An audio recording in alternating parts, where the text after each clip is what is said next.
1871년 10월 8일에 미국의 그 무디 목사님은 집회에서 그리스도라 불리는 예수와 나는 무엇을 할 것인가 라는 주제로 설교를 했다고 합니다.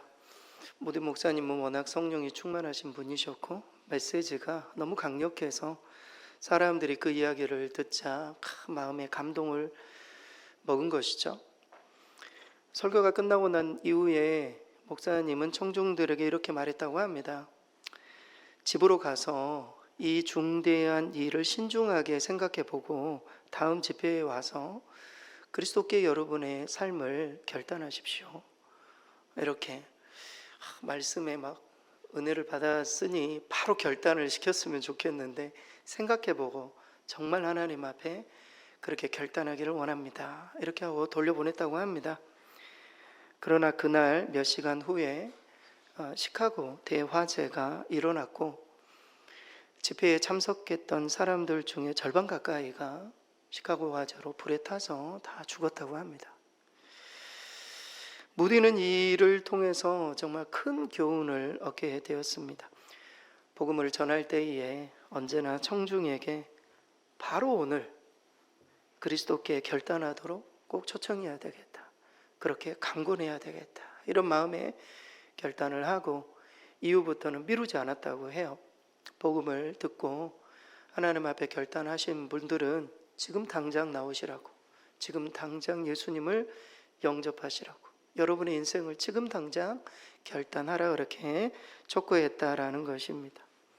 사랑하는 성도 여러분, 우리에게도 내일이 보장된다면 우리 모두는 복음을 천천히 전해도 될 것입니다. 하지만 제 주변에도 대부분의 참 많은 사람들이 갑자기 세상을 떠납니다. 지난주에도 대화를 나눴었던 분들이었고 아버님, 어머님에 대해서도 이야기를 했던 상황이지만 갑작스럽게 연락이 옵니다. 장례가 일어났다고. 우리 인생의 올해가 사실은 마지막일 수도 있는 것이죠. 어느 누구도 내일 일을 보장할 수 없는 시대에 우리는 살고 있습니다. 늘 경계하는 마음으로 우리는 사명을 감당하고 특별히 생명의 복음을 땅끝까지 전하는 일에 헌신해야 할 것입니다. 여러분, 선교가 무엇입니까? 선교는 우리가 보내거나 가지 않고는 복음을 절대 들을 수 없는 사람들, 그런 사람들에게 복음을 전하는 것, 이것이 미션, 선교라고 말할 수 있습니다. 그리고 또 사실 선교는 하나님의 절대 명령 중에 하나입니다. 성경에 정말 다양하고 많은 명령들이 등장해요. 그런데 성경에는 절대적인 명령, 이거는 꼭 해야 되는 명령이 있어요. 세 가지 명령이 있어요. 전에도 한번 소개드린 적이 있는데, 첫째는 문화의 명령, 문화 명령. 하나님께서 인간을 만드신 후에 생육하고 번성하여 땅에 충만하라. 인간에게 가장 먼저 주셨던 명령이에요. 땅을 다스려라, 정복하라, 모든 생물을 다스리라. 우리에게 청지기적 사명을 주시고 이 세상을 관리하라는 명령, 인간 모두에게 주어진 그런 문화 명령이라고 할 수 있어요. 이게 절대 명령이에요. 인간 모두가 지켜야 돼. 두 번째는 생활 명령이라고 해요. 물론 이제 그것을 사랑의 명령이라고 할 수도 있어요. 그래서 예수님께서 제자들에게, 당신을 따르는 제자들에게 주셨던 명령이죠. 새 계명을 너희에게 주느니 서로 사랑하라. 내가 너희를 사랑한 것 같이 너희도 서로 사랑해라. 사랑의 명령입니다. 하나님을 사랑하고 이웃을 사랑하는 이 명령, 이것도 절대적인 명령이에요. 우리가 예수님을 믿고 하나님의 자녀로 주님을 따라가는 사람이라면 이 명령을 반드시 수행해야 함을 말해줘요. 세 번째 명령이 선교 명령이에요. 선교 명령. 예수님이 승천하시기 전에 마지막 유언으로 하신 말씀, 너희는 가서 모든 민족을 제자로 삼아야 된다. 오직 성령이 너희에게 임하시면 너희가 권능을 받고 예루살렘 온 유대 사마리아 땅 끝까지 이르러 복음을 전해야 된다. 요 세 가지 명령이 하나님의 성경에 나오는 절대적인 명령, 문화 명령, 사랑의 명령, 생활의 명령, 그리고 선교의 명령입니다. 그렇다면 이 세 가지 명령 중에 굳이 순서를 정해야 한다면 굳이 순서를 정해야 한다면 저는 선교 명령이 처음이라고 생각해요. 선교 명령이 가장 첫 번째 순위다. 왜 그렇습니까? 여러분, 하나님을 알지 못하는 사람에게 문화 명령을 전한들 본인들이 청지기적 사명을 하나님의 마음으로 감당할 수 있을까요? 저는 그렇지 않다고 봐요. 그들이 하나님을 알고 복음을 알아들어야 이것이 명령인 줄 알고 깨닫고 할 수 있겠죠. 그리스도의 사랑을 경험하지 못한 사람에게 사랑의 명령을 제안하기도 어려워요. 예수님의 사랑을 깊이 체험해야 그 사랑을 가지고 용납하고 용서하고 정죄하지 않고 어찌되든지 마음을 다해 품고 이런 마음을 가질 수 있는 것이죠. 그래서 선교 명령이 우선이에요. 복음이 증거가 되고 하나님을 알고 예수님을 따르고 그렇게 해야 제대로 된 문화 명령, 제대로 된 사랑의 명령, 생활의 명령을 지킬 수 있기 때문입니다. 그래서 우리 주님께서 이 세상에 오신 것이죠. 최초의 선교사로. 여러분, 최초의 선교사는 바로 예수님이십니다. 예수님이 선교를 시작하셨고 그 선교를 교회에 맡기셨고 그 교회가 이 사명을 인계받았습니다. 우리 교회도 올해 이 사명, 선교를 행하는 교회로서의 사명을 진심으로 감당하기를 원합니다. 그렇다면 선교를 행하는 교회와 성도가 가져야 될 이 마인드, 어떤 생각을 가지고 선교를 행해야 되는지 오늘 로마서 말씀을 통해 몇 가지 정말 필수적인 이거는 정말 우리가 이 정도는 가지고 있어야 된다, 이 선교적인 마인드를 좀 확인해 보는 그런 시간을 갖도록 하겠습니다. 첫째는 복음을 전하는 대상, 그 대상에 대한 분명한 생각이 있어야 돼요. 우리도 전도를 많이 하죠. 그러나 하나님께서 말씀하신 복음을 전하는 대상이 우리가 생각하는 것보다 훨씬 넓다는 겁니다. 복음을 전하는 대상에 관한 생각이 분명해야 돼요. 교회와 성도가 복음을 전할 대상은 이 지역을 넘어 사마리아는 원수와 같은 사람들이죠. 그것을 넘어서 땅 끝까지 복음을 전한 대상이 다 포함되어 있다. 이거를 놓쳐서는 안 됨을 성경은 말해주고 있습니다. 오늘 본문의 13절이 그 내용이에요. 13절 우리 스크린 같이 한번 읽겠습니다. 누구든지 주의 이름을 부르는 자는 구원을 받으리라. 누구든지 이렇게 하고 있어요.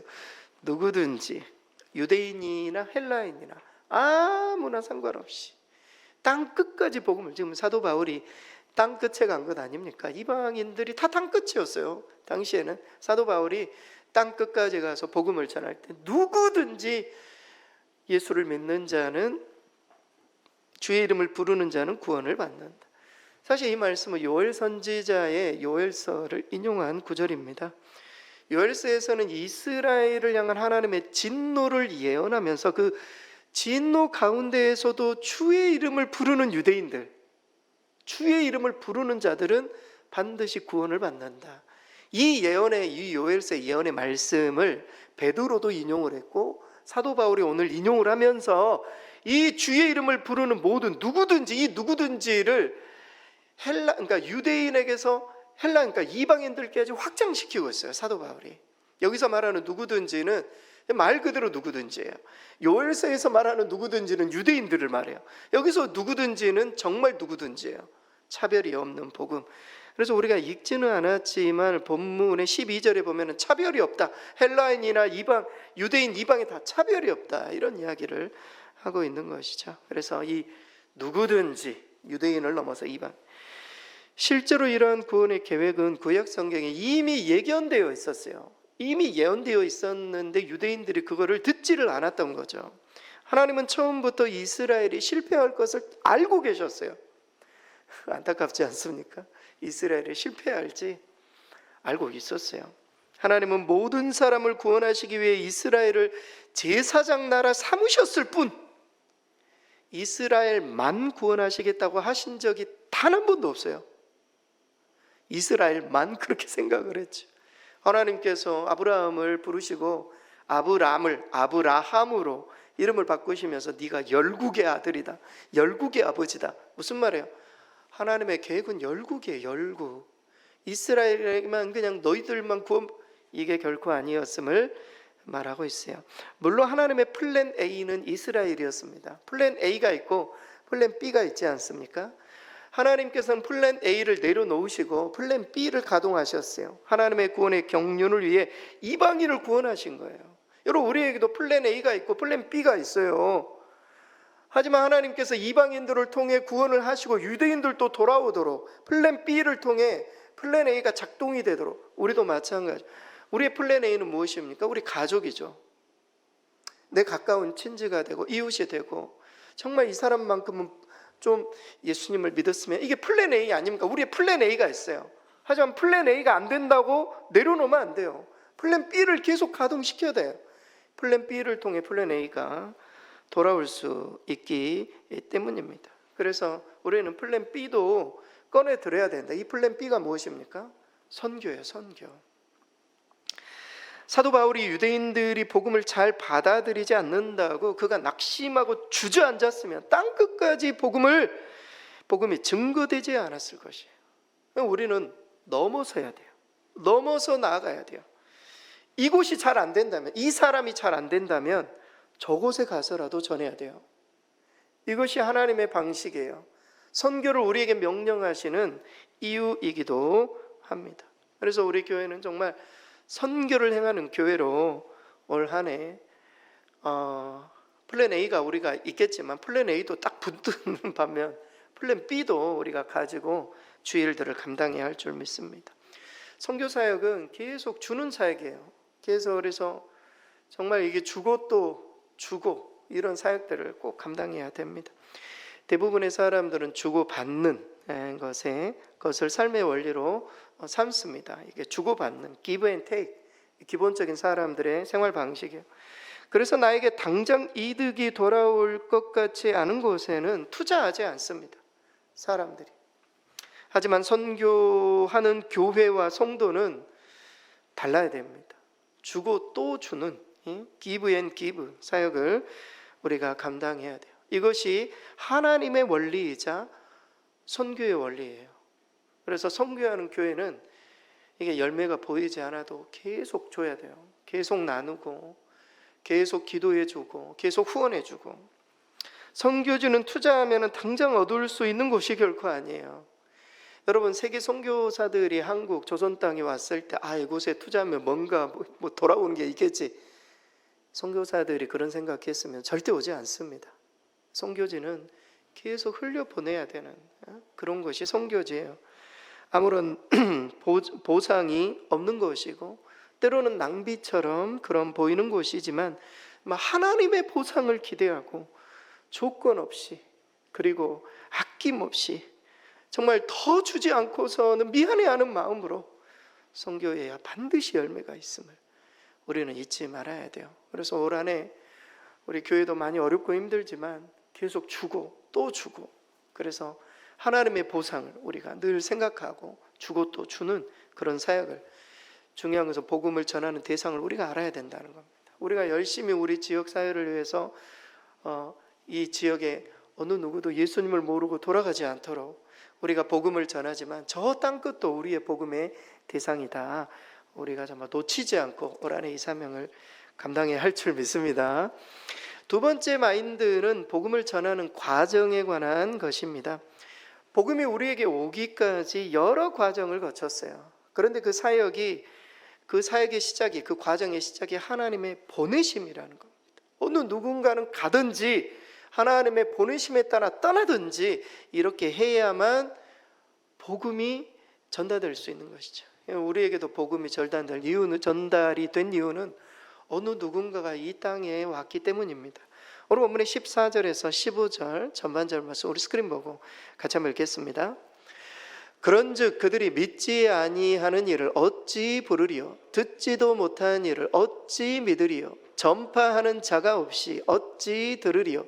보내심을 받지 아니하였으면 어찌 전파하리요? 아멘. 바울은 이 단락에서 선교라는 주제로 방향을 전환합니다. 그리고 자신의 선교 경험을 통해 5단계로 복음이 전달되는 과정을 정말 점층적이면서도 역행적인 그런 순서로 말해주고 있습니다. 그 5가지가 무엇입니까? 부름, 하나님을 부르는 것이죠. 컬링이라는 뜻이, 이 부름이라는 게 어떤 의미에서 마지막 단계예요. 우리가 예수님을 부르는 것 말이죠. 이 부름이 마지막 단계요. 그리고 믿음, 믿어야만 부를 수 있다, 그런 뜻이죠. 그리고 들음, 들어야만 믿을 수 있다. 들음은 전파, 아니 전해야만 들을 수 있다. 그리고 또 보냄, 보내야만 복음을 전할 수 있다. 이렇게 역행적인 순서이면서 점층적으로 이야기를 해주고 있습니다. 말 그대로 주님을 부르려면 주님을 믿어야 되고, 주님을 믿으려면 주의 복음을 들어야 되고, 주의 복음을 들으려면 어느 누군가는 전해야 되고, 그 복음을 전하려면 어느 누군가는 부르심에 따라 그곳에 가야 돼요. 요 5가지 단계, 사도 바울이 사실은 복음을 전하면서 복음 스스로 경험적으로 이것을 깨닫게 된 거예요. 모든 세상에 흩어져 있는 모든 선교사님들이 이 5가지 단계를 생각하고 현재 선교를 하고 있다, 이렇게 생각을 해도 과언이 아닙니다.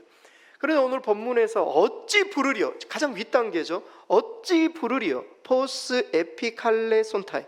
포스 에피칼레 손타이, 이것은요 기도 속에서 하나님을 부른다, 이런 뜻이에요.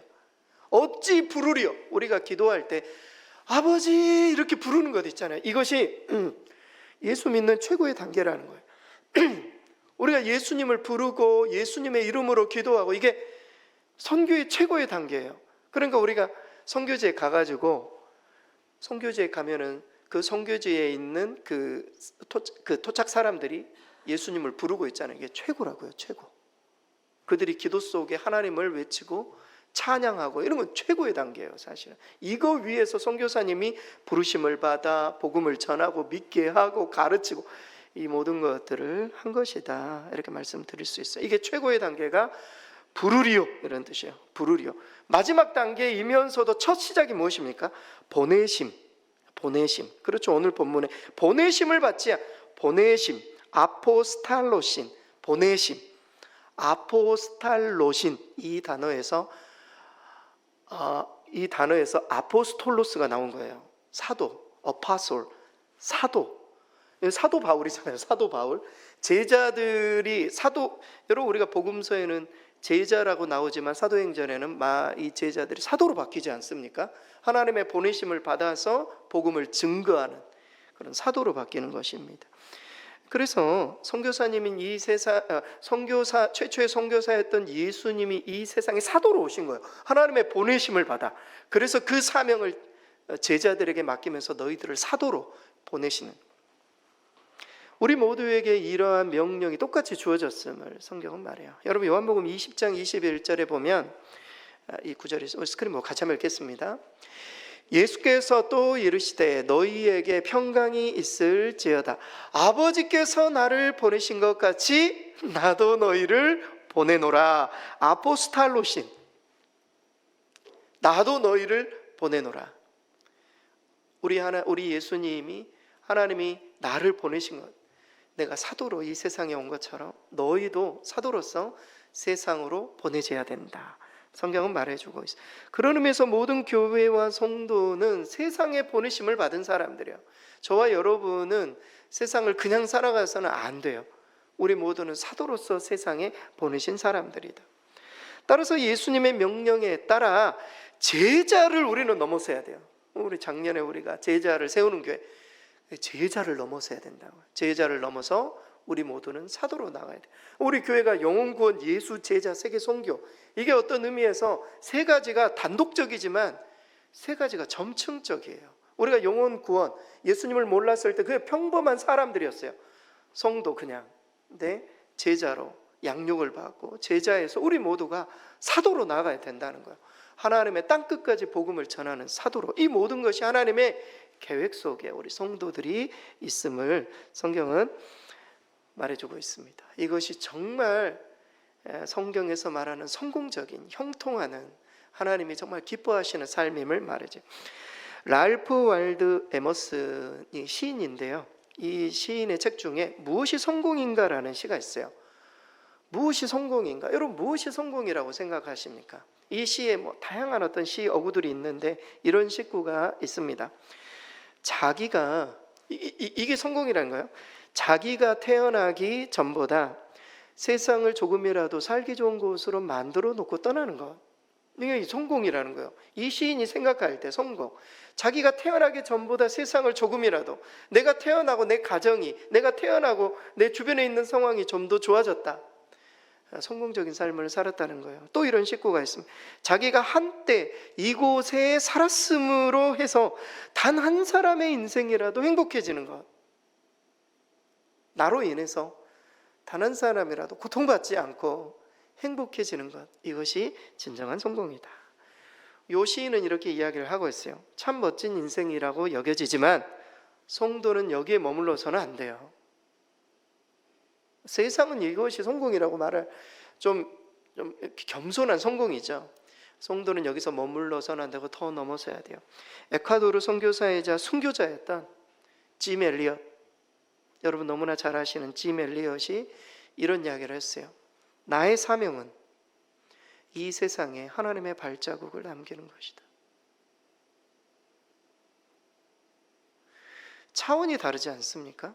저는 앞에 시인, 많은 사람들이 그 시를 읽고 감동을 받고 베스트셀러가 되고 정말 이게 행복이다. 성경은 그렇게 말하고 있지 않아요. 우리 주님께서는 저 하나님의 어떤 발자국을 우리가 밟는 그곳에 곳곳에 남기는 것이 진정한 형통이고 진정한 성공임을 말해주고 있어요. 여러분, 우리가 정말 대상도 알아야 되지만 선교의 과정도 알아야 돼요. 선교의 과정의 시작은 보내든지 가든지, 우리가 가든지 보내든지 여기서부터 모든 선교가 시작이 되고, 선교의 끝자락은 예수님을 부르도록 하는 거예요. 기도할 때 아버지를 부르고 기도할 수 있도록 하는 것, 선교사님들이 이것을 위해서 지금의 이 모든 과정들을 행하고 있다. 그래서 우리도 선교지를 위해서 기도하고, 우리도 기회가 닿는다면 선교지로 향해서 나아가서 하나님의 거룩한 선교를 감당하실 수 있기를 바랍니다. 마지막으로 선교하는 교회와 성도가 품어야 될 마지막 마인드는 복음을 전하는 사람에 대한 것입니다. 여러분, 이 세상에서 가장 아름다운 발, 누구의 발인가? 복음을 전하는 발이에요. 좋은 소식을 전하는 발, 선교사님들의 발걸음, 이것이 가장 아름다운 발이에요. 오늘 본문의 15절 우리 스크린 보고 같이 한번 읽겠습니다. 보내심을 받지 아니하였으면 어찌 전파하리요? 기록된 바 아름답도다 좋은 소식을 전하는 자들의 발이여 함과 같으니라. 아름답도다 좋은 소식을 전하는 자들의 발이여. 이것은 시편 52편 7절 말씀을 인용한 것입니다. 사도 바울이 당시에 이스라엘의 회복이 가까이 왔다라는 기쁨, 그런 평안의 소식을 선포했던 이 내용을 그대로 사도 바울이 가지고 와서 진짜 좋은 소식은, 그것보다 훨씬 차원이 높은 소식은 무엇인가? 복음으로 이루어질 완전하고 큰 구원, 이 부분을 선포하고 예표하면서 사도 바울이 이 말씀을 인용했습니다. 정말 아름다운 발이죠. 복음을 전하는 발이, 생명을 전하는 발이 가장 아름다운 발입니다. 실제로 세상에는 정말 소리 없이 흐르는 물이 결국 바다를 만들어내는 것처럼 소리 없이 복음을 전하는 아름다운 발이 세계 복음화를 이루고 있음을 우리는 꼭 기억할 필요가 있습니다. 오래전에 이 사진이 유명세를 탄 적이 있습니다. 발이죠, 발. 누구의 발입니까? 박지성의 발이에요. 학창 시절 왜소한 체격으로 인해서 그는 눈에 띄지 않았다고 합니다. 하지만 그는 연습벌레였고 발이 부서져 가면서까지 열심히 뛰었던, 심지어 그 발이 평발이래요. 저도 평발이거든요. 평발인데 조금만 걸으면 다리가 아픈, 그런데 축구 선수에게는 평발이 정말 안 좋은 거죠. 그런데도 열심히 연습으로 인해서 그것을 극복했던, 그래서 참 아름다운 발이다, 축구 선수로서 성공했다, 그런 상징으로 이 상처난 발이 이렇게 사람들에게 알려졌던 그런 일들이 있었습니다. 세상은 이런 발들을 칭찬해요. 열심히 일해서 세상에 족적을 남기고 사람들에게 좋은 영향력을 끼치고 돈도 많이 벌고, 이런 발을 사람들은 영웅시해요. 하지만 하나님의 나라는 절대 그렇지 않습니다. 아주 오래전에 어느 마을에 데미비스라는 할머니가 계셨습니다. 그녀는 이른의 나이임에도 불구하고 하루 종일 마을을 돌아다니면서 여러 상품들을 팔았다고 합니다. 그녀의 가방 안에는 상품들도 있었지만 아이들에게 나눠줄 사탕, 여인들에게 나눠줄 비누, 그리고 향료, 양념, 기침약, 연고 이런 것들이 가방에 들어있었다고 합니다. 그 외에 성경, 작은 전도지 이것을 가지고 다녔습니다. 할머니는 물건을 팔러 집들을 방문할 때 어려운 가정들을 알게 되면 항상 이 가정 어떻게 도울 수 있을까 그런 생각을 했다고 합니다. 병들어서 아픈 이들을 만나면 그들을 위해서 이 할머니는 기도해 주었고 나이 들고 외로운 사람들에게는 친구가 되어 주었다고 합니다. 할머니는 가끔 물건을 무료로 사람들에게 나눠주기도 했고 외상으로 팔기도 했습니다. 한 번 더 만나기 위해서. 낯선 사람들에게 전도지를 나눠주면서 우리 교회에 꼭 한번 오시라고 권하기도 했습니다. 이 할머니를 아이들이 특별히 좋아했다고 합니다. 가끔 할머니의 작은 오두막에서 아이들을 위해서 항상 자주 파티를 열어줬기 때문에 할머니를 너무나도 좋아했대요. 부활절에는 계란찾기 놀이를 하고 성탄절에는 선물 교환식도 할머니 오두막집에서 가졌다고 합니다. 할머니는 늘 지날 때마다 오 놀라운 구세주 예수 내 주 이 찬양을 부르면서 다녔기 때문에 그 노랫소리가 먼 발치에서 들리면 이 할머니가 가까이 왔음을 모두가 알았다고 합니다. 그녀는 현재 떠나고 없지만 그녀가 밟았던 모든 곳에 복음의 꽃이 피어 있었습니다. 사랑하는 성도 여러분, 무엇이 아름다운 발일까요?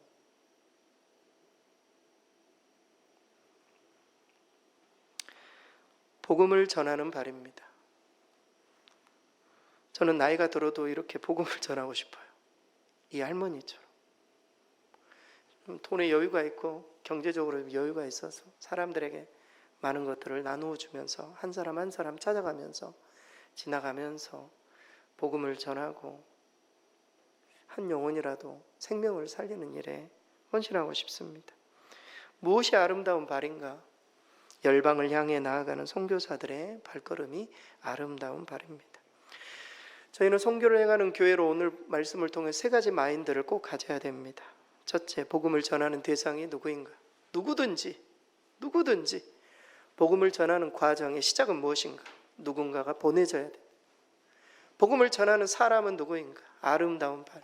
우리 모두가 진정 아름다운 발이 되어서 땅끝까지 복음을 전하는 일에 교회도 협력하고 우리 교회도 기회가 된다면 선교지의 복음을 증거해서 하나님의 사명을 온전히 이루어 가시는 저와 여러분 되실 수 있기를 바랍니다.